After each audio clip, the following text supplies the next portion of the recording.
päättää, mitä me tehdään talolle. Luitko ollenkaan sitä perukirjoitusta? Tässä on isä ja äidin metsä ainakaan kuin 100 hehtaaria.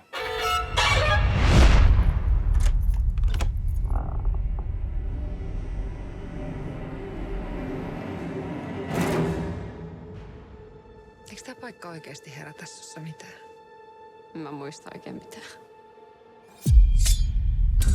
Mä en ole ikinä nähnyt mitään tällaista. Ikään kuin olisi kuollut tiettynä vuosina ja silti jatkanut kasvamista. Onko sellainen mahdollista? Ei.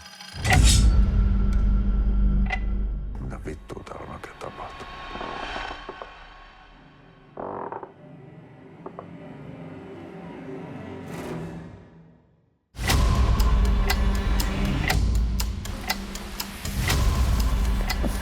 Me hoidetaan tää talohomma nyt kuntoon ja sillä selvä. Ei tää on mulle mikään terapiareissu.